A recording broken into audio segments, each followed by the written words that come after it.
ఈ reel views కోసం చేసింది కాదు. కుక్కలను పెంచుకునే అర్హత మనుషులకు లేదు. మనుషులకు వదిలేయడం తెలుసు. కుక్కలకు ఎదురు చూడడం తెలుసు. ఎక్కడికి, ఎప్పుడు, ఎలా అని అడగకుండా నమ్మడం తెలుసు. మనం వాటిని పెంపుడు జంతువులుగా భావిస్తాం. కాని అవి మాత్రం తల్లిదండ్రులుగా ప్రేమిస్తాయి. మనుషులకు చేతులెత్తి కొట్టడం వచ్చు, హింసించడం వచ్చు.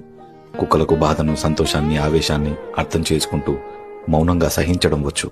మనుషులు వాటి మెడకి తాడు కట్టి లాగుతున్నా అందులో కూడా సంతోషాన్ని వెతుక్కుంటూ నాలుగుతో నాకుతూ సరదా పడడం తెలుసు. ఎన్నో శబ్దాల మధ్య మన అడుగుల సవ్వడి, బండి చప్పుడు, మాటల వినికిడి మాత్రమే వినడానికి పుట్టినట్టు అస్తమానం పడిగాపులు చూడడం తెలుసు. చూసిన ప్రతిసారి ఇదే మొదటిసారిగా భావించి సంబరపడడం మాత్రమే తెలుసు.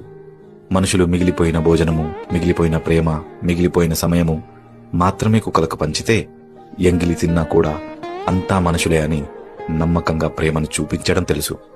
వీధి చివరలో ఉన్న ఒక ఊర కుక్కకి